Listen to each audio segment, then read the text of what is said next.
اللهم صل صلاة كاملة وسلم سلاما تاما على سيدنا محمد. Minggu lepas kita tengok ayat fi'il, ayat isim dan huruf jar ya. Sibir jumlah ya. Ingat tu. Okey, tuan. Hari ni kita lompat lagi. Kita akan bagi satu surah.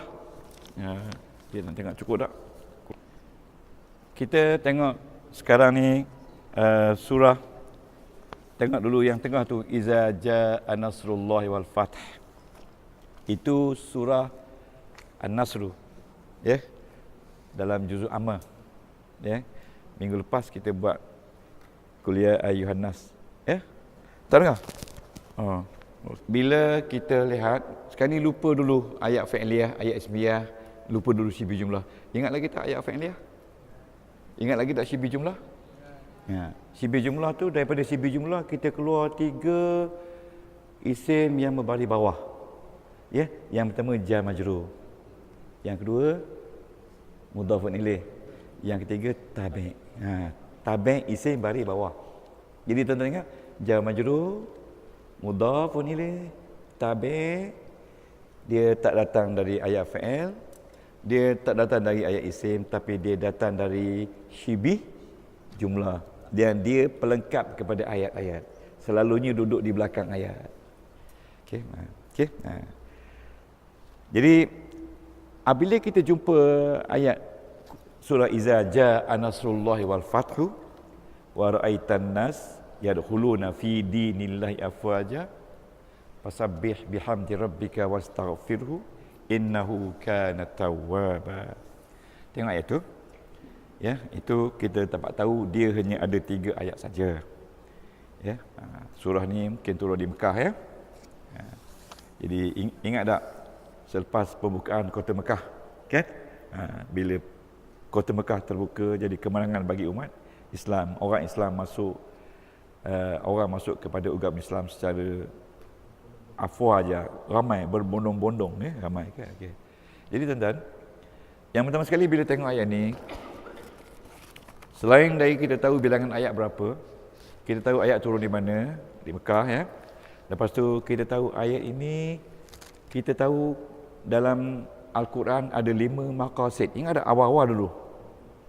Ya, yang hari ni PM kita dah sebut maqasid kan. Maqasid ini matlamat syariat. Diutuskan Quran bersama dengan manusia dan segala bahan alam untuk hidup dengan aman dan makmur. Jadi maqasid ini jangan kita lawan dia. Kalau kita lawan dia, terutama maqasid ini, jadi kita berdosa kepada Allah Ta'ala. Kita tidak amanah. Ya, kita tidak amanah. Jadi di sini kalau nampak macam ini maqasid berkaitan dengan akidah.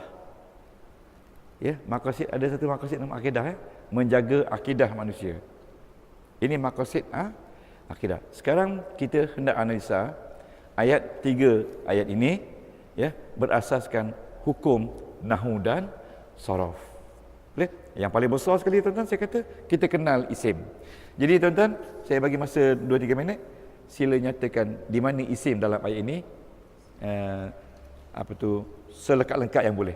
Nyatakan dulu di mana isim dia dalam ayat ini, ya. Surah An-Nasr. Pada pelajar YouTube, sila buka surah An-Nasr, iaitu Iza jaa nasrullahi wal fath, ya. InsyaAllah kita analisa sama-sama.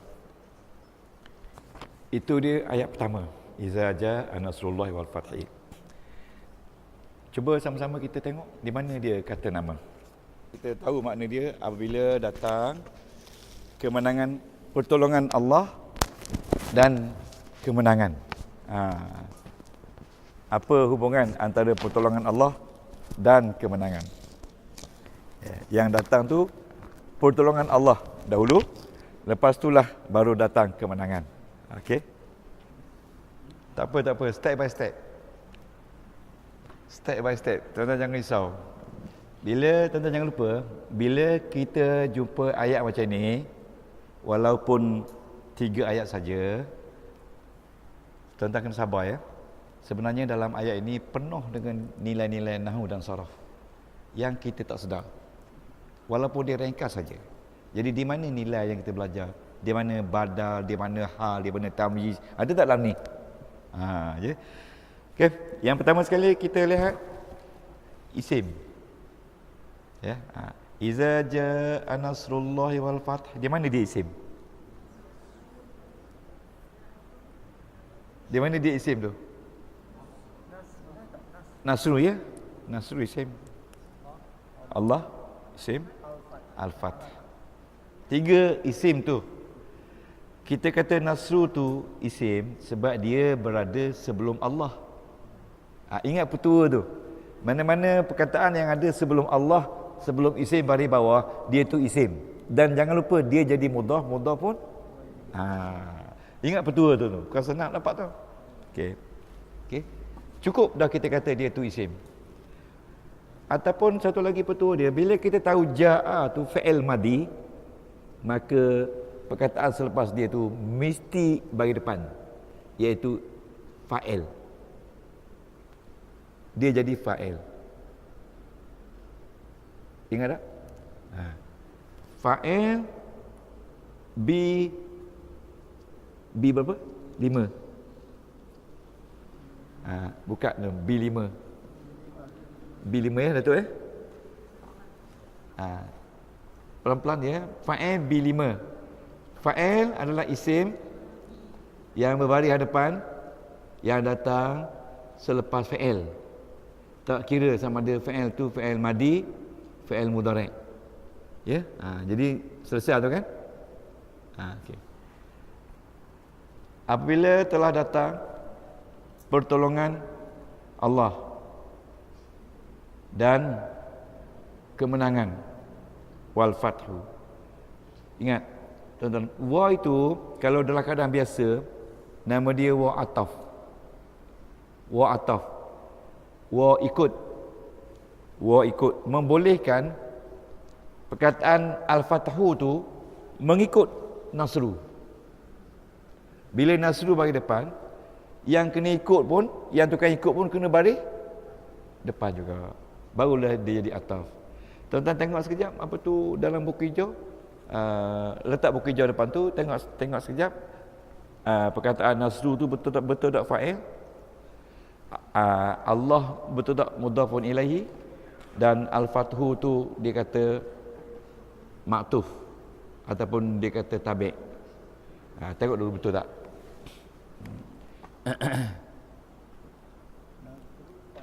Ya. Nasru fa'il tu. Okey. Nasru fa'il. Bagaimana dengan Allah? Ya. Allah mudhafun ilaih. Jadi pertolongan tu milik Allah. Waw dah tu, waw. Ataf. Wa ataf. Ingat bila wa ataf, maka wa tu dia duduk dalam tajuk tabi'. Ingat, tabi' di bawah dia ada ataf, ada badal, ada taukid, ada lagi satu ya, na'at. Saya kena sebut macam ni berulang-ulang kali supaya kita akan lekat. Bila tabi' saja tak lari dari 3. Okey. Jadi apabila telah datang pertolongan Allah dan kemenangan. Biasa. Ya. Kalau waw di situ, kalau waw yang datang di situ, baris sama ada baris atas atau baris depan atau baris bawah, selalunya waw ataf. Kalau waw sumpah, dia duduk depan-depan. Dalam depan ayat, wasyamsi depan ayat, wal qamari depan ayat, wati ni ayat depan. Dia tak duduk di ekor-ekor ayat. Okey? Jadi kalau kita nampak ini iza jaa nasrullah ni ayat fa'il lah. Betul tak? Jaa nasrullah tu ayat fa'il.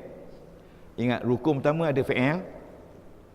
Rukun kedua ada fa'il. Okey? Ada fa'il. Jadi mana fa'il dia? Fa'il dia nasru. Ya. Dan jangan kita lupa tuan-tuan, mudhafun ilaih, ya, itu adalah syibih jumlah. Okey. Nasrullah tu sebenarnya syibih jumlah. Tetapi yang jadi fa'il di sini adalah nasru. Okey. Nasrullah tu dia ada duduk di bawah syibih. Ingat tak syibih sebelah kiri sekali kan? Syibih. Jadi kalau kita baca macam ni, nasru isim berbaris depan, ya, tandanya dhammah kerana dia mufrad, dan dia berbaris depan kerana fa'il. Kerana fa'il. Apa sebab dia fa'il? Sebab sebelum dia ada fa'il. Dan ayat ini ayat fa'il. Okey. Jadi sebelum kita beri makna, kita kena tentukan mana isim dalam ayat. Dan isim ini kedudukan dia baris depan ke? Jadi nasru baris depan sebab dia jadi fa'il. Allah baris bawah sebab jadi mudhafun ilaih. Al-Fathu baris depan sebab dia jadi tabi'. Itu maksudnya. Kalau tuan-tuan boleh allocate itu dengan reason yang betul bagi semua kata dalam Al-Quran, itulah dia sebenarnya pencapaian kita. Nak beri reason, ya, senang saja. Kalau isim bagi depan 8 saja, isim bagi atas 12 saja, isim bagi bawah 3 saja. Okey. Seterusnya kita lihat wa ra'aitan nasa yadkhuluna fi dinillahi afwaja. Ya.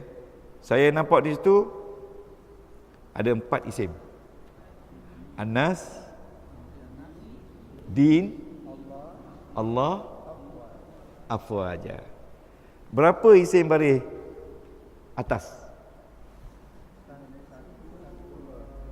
2. 1 2. 1 2.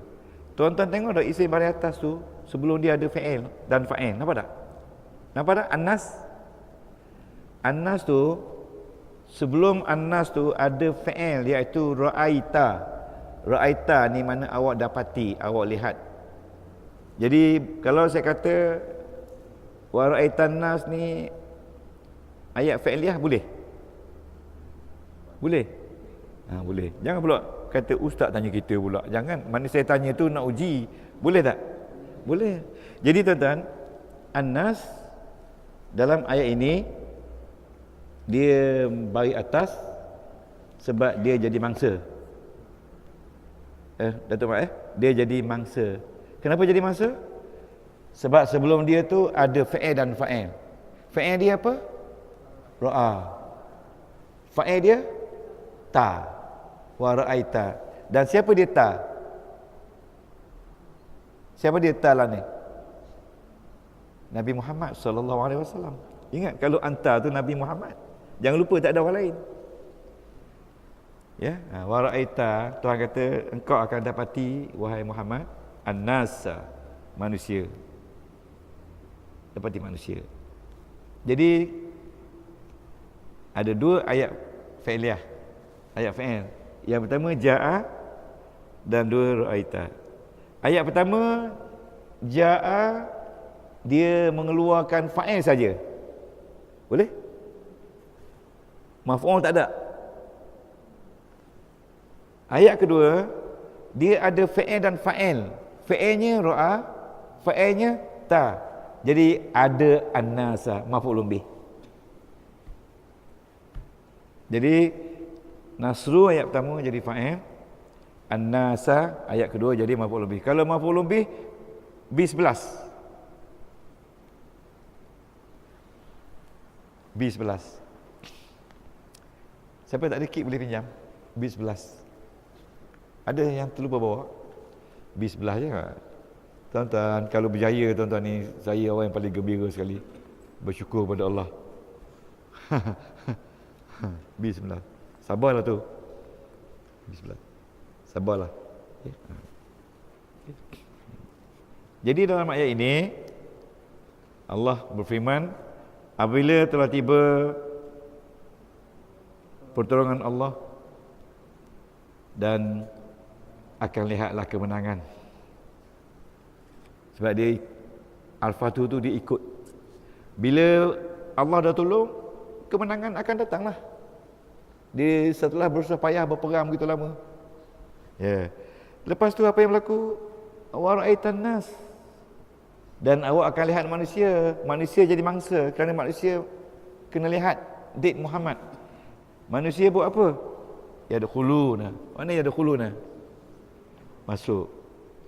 Dia lihat manusia masuk. Dia lihat manusia masuk. Dia lihat manusia masuk. Okey. Okey. Tuan-tuan, masuk. Okey. Dia lihat manusia masuk. Yadkhuluna tu itu fi'il mudhari'. Ruk dia dakhalah, betul? Kalau yadkhuluna maknanya mereka semua masuk. Bila dia lihat, Nabi lihat orang ramai masuk. Masuk kepada Islam. Ya, masuk. Manusia dalam keadaan masuk.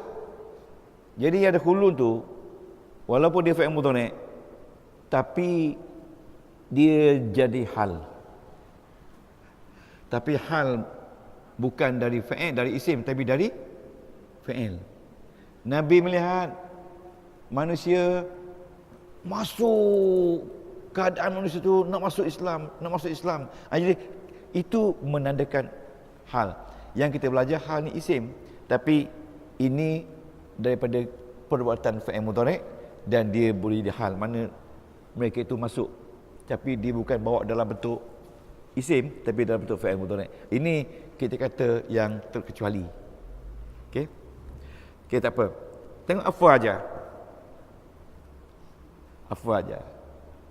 Okey. Okey. Macam mana dia masuk? Yang tadi masuk pun jadi hal. Dia masuk menerima agama Allah ramai-ramai. Bila masuk ramai-ramai, dia jadi hal juga. Dia jadi hal.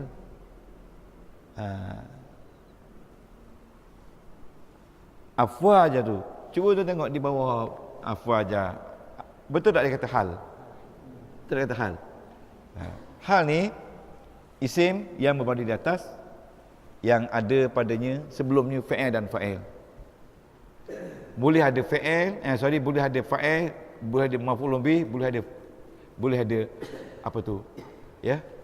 Fi'il, fa'il, maf'ulun bih. Ya. Ya tu. Apa aja? Hal. Dia jadi hal. Hal adalah isim yang berada di atas. Tuan-tuan nak salin ni?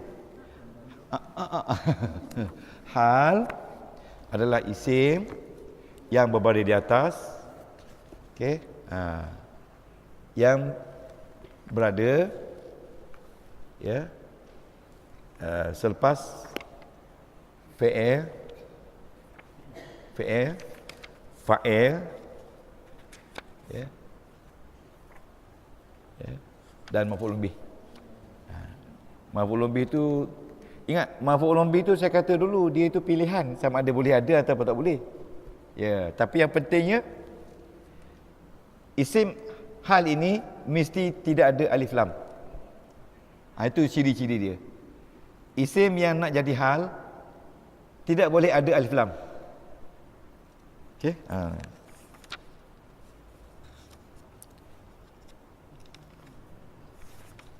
Dia tidak boleh ada alif lam. Okey. Dia tak boleh ada alif lam. Tak boleh kata al-afwaj, tak boleh. Dia kena buang alif lam. Bila buang alif lam, dia ada tanwin. Sekejap ya.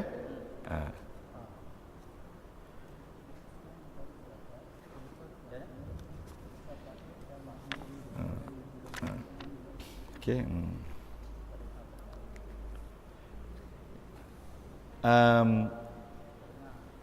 Kalau tuan-tuan buka buku 413 Izzat Uruzah, kita tengok dia punya contoh lain. Yang tadi dia kata engkau akan melihat manusia masuk kepada agama Islam dalam keadaan ramai-ramai. Bagaimana dia masuk? Ramai-ramai. Dia tak masuk seorang-seorang. Ramai-ramai. Ramai-ramai itu maksud dia hal. Hal. Jadi hal adalah isim yang menerangkan keadaan perbuatan tadi. Keadaan berlakunya perbuatan. Ya, sebelum itu. Dia masuk Islam itu perbuatan. Afwaja tu keadaan dia macam mana? Ramai-ramai, bukan seorang-seorang. Ramai-ramai berbondong-bondong masuk. Okey. Yang pentingnya anda semua faham konsep. Itu konsep penting. Jadi ramai-ramai itu Datuk, dia menceritakan tentang bagaimana cara dia masuk. Okey. Jadi hal adalah isim yang berada di atas, yang tidak ada alif lam, yang menceritakan keadaan perbuatan. Okey. Pegang satu tu ya. Sebab kita tak pergi pada hal lagi, kita baru habis setakat maf'ul ma'ah, maf'ul mutlak. 5-6 maf'ul tu, 5-6 isim mansub tu yang datang daripada fi'il memang sedikit confuse kalau tak buat betul-betul. Tapi kalau kita faham betul-betul, boleh. Okey. Okey tuan-tuan. Cuba tengok surah 17 ayat 24 berkaitan dengan hal. Bagaimana contoh dalam Quran hal? Surah 17 ayat 24. Tuan-tuan jangan takut. Bila kita praktis nanti, insya-Allah Allah Ta'ala tolong kita mudah sangat. Bila baca, kalau susah sangat, tengok ke Quran hijau. Apa benda masuk ni hal ni? Okey, apa maksud ni hal? Okey, ayat 24 Datuk. Okey. Ini ayat memerintah kita supaya berhemah dengan apa tu ibu bapa kan. Dia kata wakul mana wakul dan katakan, ingat kul katakan kan, Rabbi, wahai Tuhanku, irhamhuma, irham tu kasihanilah, huma tu mana dua ibu bapa saya, kama seperti mana Rabbayani, mereka berdua mendidik saya sebagaimana mereka mendidik saya dalam keadaan saya masih kecil. Saghira tu dia jadi hal. Sebab bila dia mendidik macam ni, dia mendidik hal keadaan semasa dia masih kecil. Itu maksud hal. Hal isim yang tidak ada alif lam yang menceritakan keadaan perbuatan. Okey, ingat tu hal ya. Boleh hal? Dia tak bunyi maf'ul, tapi dia bunyi hal. Ingat tak maf'ul mutlak?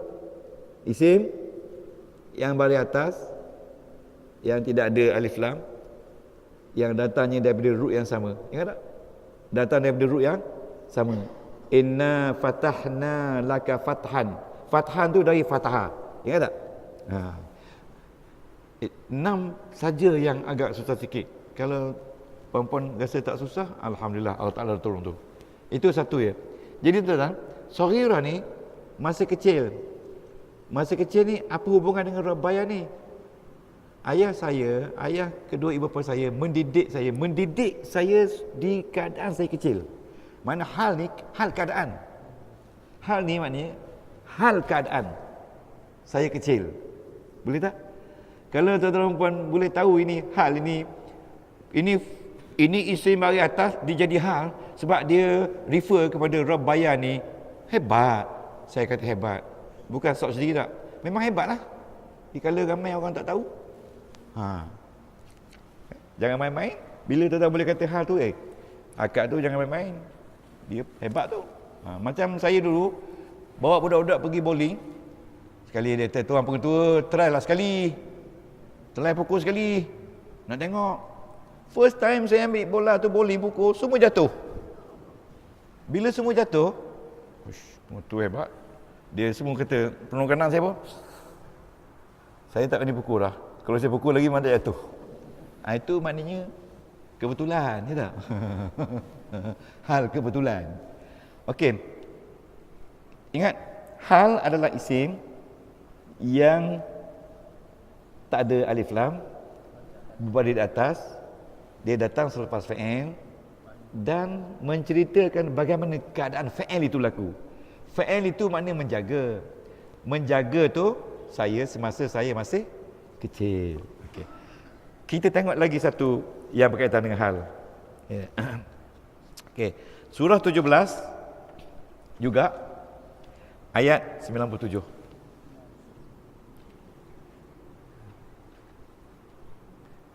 Ayat 97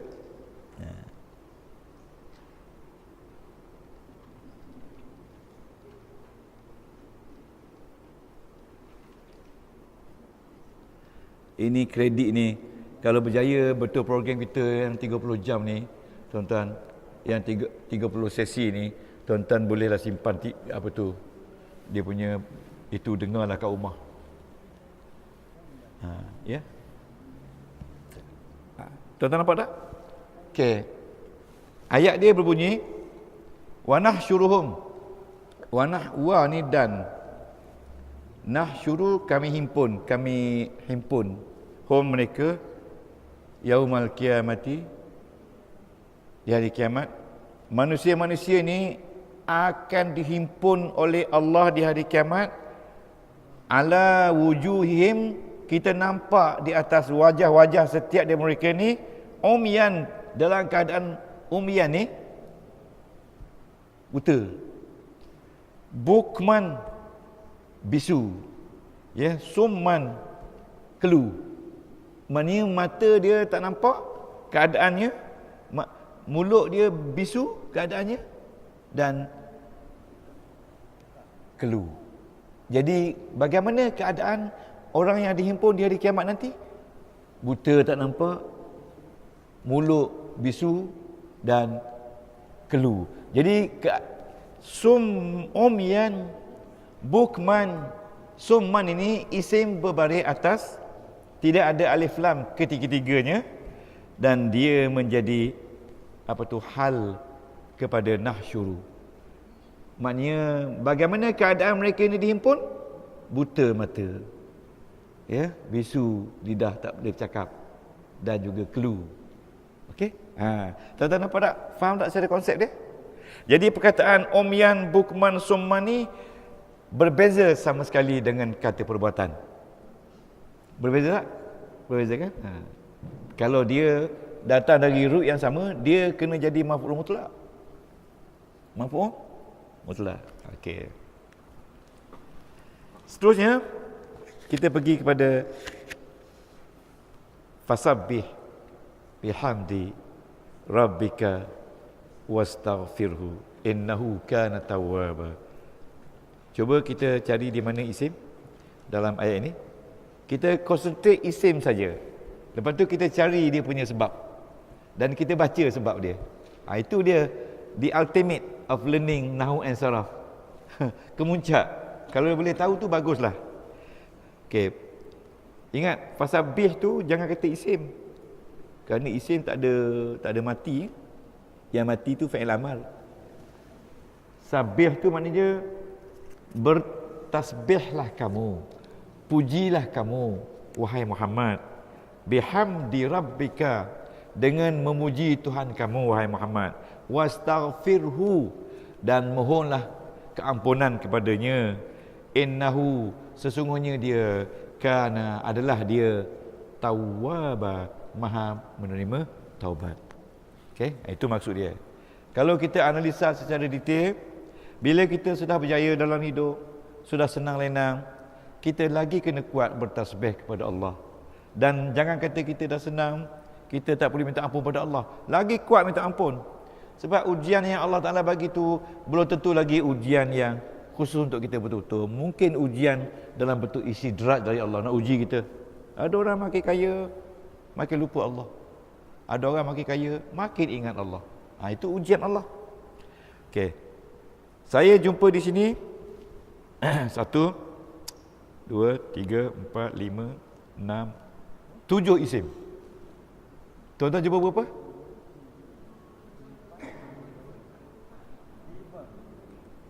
Kalau Datuk jumpa 5, ada tertinggal Datuk. Innahu 1? Betul. Marah bunyi. Innahu 1? Fasabbih itu fi'il amal. Ya, bihamdi rabbika. Ya, hu tawaba. Tawaba. Yang jelas di sini tuan-tuan, yang jelas isim bihamdi. Okey, setuju bihamdi. Sebab dia baris bawah dan ada huruf ba, huruf ja. Okey. Yang kedua yang jelas Rabbi. Sebab Rabbi tu dia ada selepas hamdi. Mana-mana isim yang baris bawah, ya, tapi sebelum tu mestilah isim. Okey, hamdi. Jangan lupa tu. Sebab dia jadi mudhafun ilaih di bawah syibih jumlah. Tuan-tuan kena kaitkan dengan tajuk syibih jumlah tu. Apa ni syibih jumlah? Syibih jumlah adalah perkataan-perkataan yang terdiri dari dua atau lebih yang tidak ada makna, ya, kecuali dia bergantung dengan orang lain. Maknanya dia bukan ayat, dia macam ayat. Sebab dia macam ayat, dia ada dua perkataan, malah lebih. Okey. Okey. Wastaghfirhu. Mohonlah istighfar kepadanya. Itu isim. Innahu isim dhamir. Kana tawwaba. Tawwaba isim berbaris di atas. Okey, tuan-tuan. Bihamdi satu, Rabbi satu, ka satu, hu dengan innahu dua, 1 2 3 4 5, tawwaba 6. Jadi kita harap isim-isim yang datang selepas huruf jar ni jangan lagi kita lupa. Bila isim datang selepas huruf jar, kalau ada lagi isim bagi bawah, isim juga. Ingat betul dia, isim juga. Itu bagi orang awam lah nak kenal. Okey. Fasabbih. Okey. Bihamdi. Hamdi tu bagi bawah sebab ada bi. Huruf jar kan? Okey. Rabbi tu balik bawah sebab dia jadi mudhafun ilaih. Betul tak? Setiap mudhaf mesti balik bawah. Okey. Dan Rabbi yang tadi jadi mudhaf, yang tadi jadi mudhafun ilaih, jadi mudhaf balik kepada ka. Mudhaf atas mudhaf. Boleh tu? Tu aja sudah. Dia. Mudah yang bertindih-tindih ni. Okey. Okey. Nah. Jadi di sini tuan-tuan nampak ayat fasabbih bihamdi rabbika ni semua syibih jumlah. Jadi tak ada pun isim bagi atas. Ya? Okey. Wastaghfirhu. Hu ni dhamir. Ya, dhamir bersambung. Iaitu asalnya wastaghfir huwa. Mintalah ampun kepadanya. Jadi dia ni jadi maf'ul bih. Tapi kita tak nampak dia bagi atas sebab dia mabni. Ya, mabni. Okey. Tengok tuan-tuan, cuba tuan-tuan baca. Astaghfirullah. Cuba baca. Baca hu akhir tu. Ha ke hu ke hi? Astaghfirullahalazim. Betul tak? Allah tu jadi maf'ul bih. Saya mohon ampun kepada Allah. Astaghfirullahalazim. Sebab orang tak belajar nahwu, dia tak sebut ma. Astaghfirullahalazim. Senyap. Orang belajar nahwu, astaghfirullahalazim. Tabi'. Ma jadi tabi'. Saya mohon pada Allah yang maha besar. Maha besar itu sifat Allah. Ingat tak? Okey.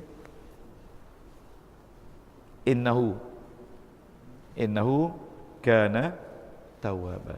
Hu pun juga isim, iaitu isim inna. Sepatutnya dia mansub, tetapi dia bukan mansub sebab dia mabni. Jangan pula tuan-tuan ubah innaha pula. Tak boleh. Innahu kana tawwaba. Tawwaba tu isim tak? Isim. Ingat. Bila isim datang selepas kana, dan dia berbaris di atas, maka dia jadi khabar kana. Kalau khabar kana B6 ke B5? B apa khabar kana? Apa tu? B3. Khabar kana B ya? B9. Okey, tuan-tuan. Tuan-tuan. Mari kita ambil peringatan. Ini satu-satunya isim yang baris atas, bukan sebelum tu ada fa'il, tapi sebelum tu ada kana. Ada kana. Okey. Jadi kana fa'il nasah. Dia special fa'il.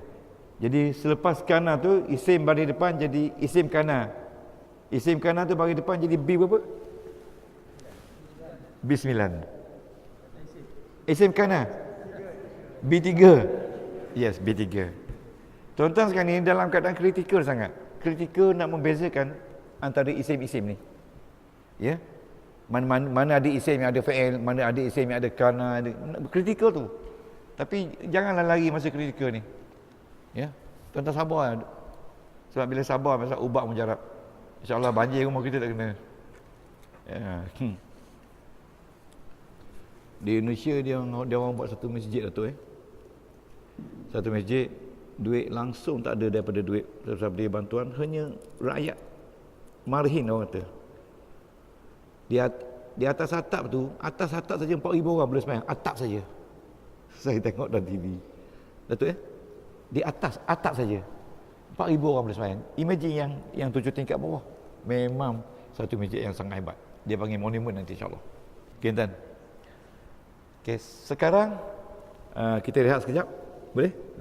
Sebelum kita pergi tengok kepada ayat yang di atas. Okey.